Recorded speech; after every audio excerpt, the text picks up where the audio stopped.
Wheel alignment. So many people ignores the importance of correct wheel alignment in their car. But it's not that simple. It's not one gold setting for all. So today it's a perfect opportunity for me to discuss this in more details because I'm on my way to a garage to set up my car. My name is Marek, welcome to MDrives and welcome to another video.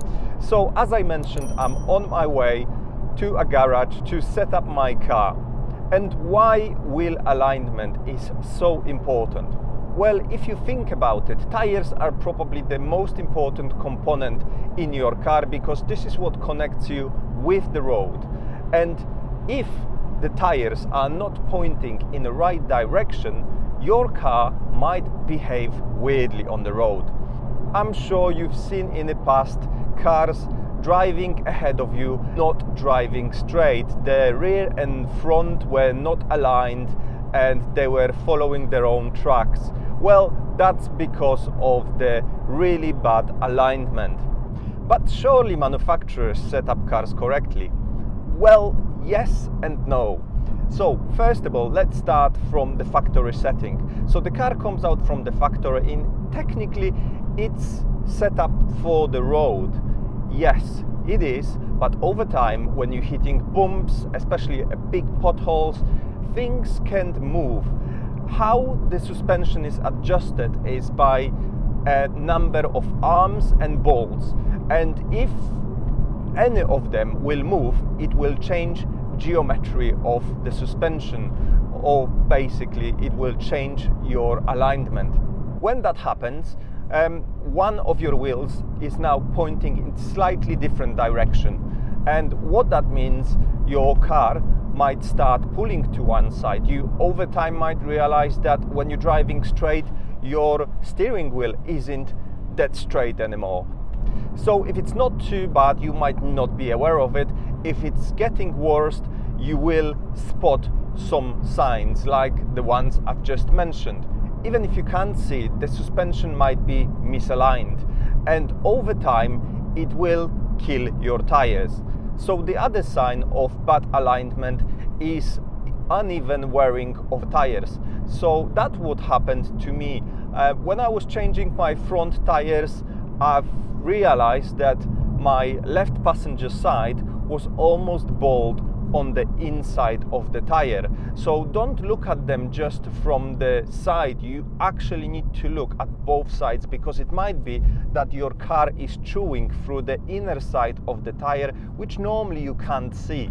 And that can be obviously very dangerous because if you don't spot it, it can actually chew through the rubber down to the cords and it can actually blow on the motorway then. So it is dangerous, so you should be checking those things at least twice a year.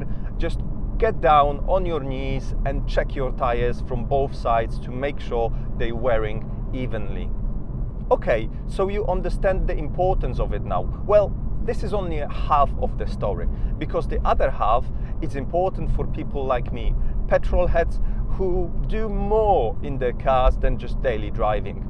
You see, the alignment can completely transform the way your car feels, especially if you have different suspension. So, for example, I've changed my suspension about 2 years ago to coilovers. This is offering far more adjustment than before because it can go up and down as well. So it's important once you change your suspension to set up everything correctly, and it was, and it gave me an amazing feel on the road and on the track. However, over time it has changed, and that led to my tire wearing prematurely on the inner edge, and that's why I had to change them more often, which leads to an extra cost because those tires had a good half year in them, but I had to change them at that point.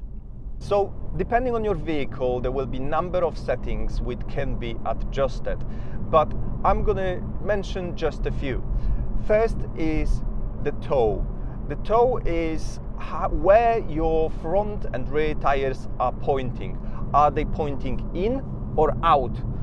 If they're pointing in, what this will give you is when you turn your wheel, your car will react quicker. So essentially, it will turn better, it will feel much more pointy, and it gives you that amazing responsiveness on the track. If you have too much toe, then your car will become a bit nervous when you're driving in a straight line. It will always try to turn. So even if you move your steering wheel by just a centimeter, it will react straight away. So you will not have that kind of a dead spot in the middle where, for example, on a motorway, it lets you cruise in a straight line. The car will be trying to steer itself all the time. So you need to know how to set it up, or the person who sets up your car needs to know about that. The other setting is Camber, and Camber can be seen on the car when you look at it from the back or from the front, and you realize that the top and the bottom of the tire, it's not completely vertical. So when you have a negative camber, which gives you more grip in the corners, that means that the bottom of the tires is sticking out a bit more from the car than the top. So basically, when your car leans in the corner, when it pushes to that one side, because that tire isn't completely flat, it's at the angle, when it pushes on it, it actually starts sitting flat then in the corner, which gives you an extra grip on that side, which basically lets you take the same corners at the higher speed. So that is, again, one of the beauty of having an alignment done, especially if you're tracking your car. However, if you set too much negative camber, well, that can have a big consequence when you drive your car in an everyday situation, because then if you're driving in a straight line, you're not driving flat on your tires, meaning the tires will wear on the inside quicker than on the outside, which again might lead to premature use of your tire. So that's why it's so important, not only for the person who sets up your car to set it to what they think is the best, but I would say they need to find out how do you use your car to make sure they set it up for you, for your use. So if your car is a truck car, then yes, negative camber needs to be aggressive, a toe can be more aggressive.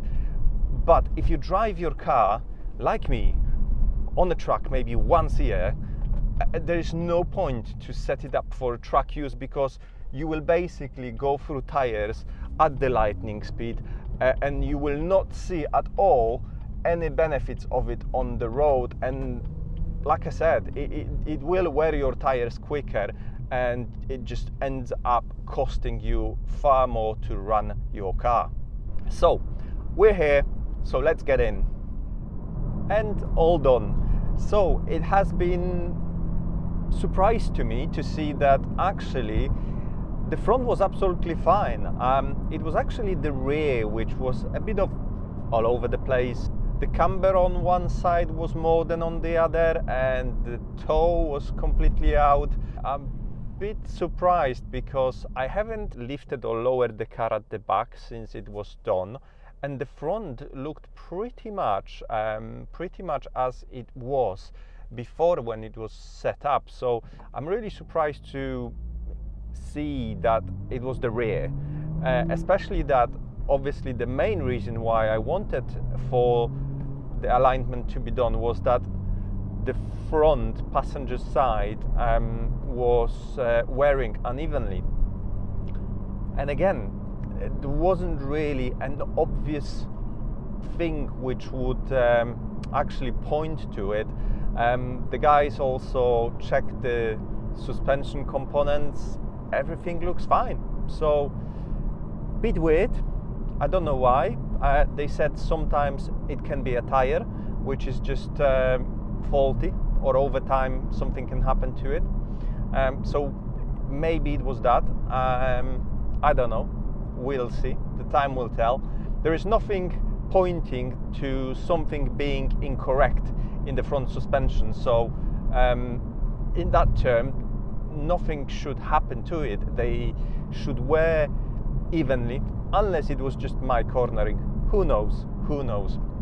However, I'm glad that we checked it. The rear needed to be done, and obviously this year I'm heading to Nürburgring again and to Alps, so it's crucial to make sure that the suspension is fine, that alignment is fine, so the car behaves the way it should.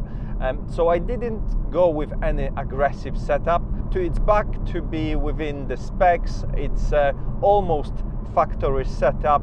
Obviously it sits lower at the Bilstein suspension, but apart from that, all the settings are very similar to factory settings and the settings I had before, which felt fantastic. Now with all the settings right, I'm sure when I hit the roads at the certain speeds, the car will feel again like it's on the rails, and I have confidence that it will perform well, and the tires will wear reasonably evenly, hopefully. So I hope you enjoyed the video. Please make sure you give it a like, subscribe to my channel, and I see you shortly in the next one. For now, thank you for watching. Goodbye. Do widzenia.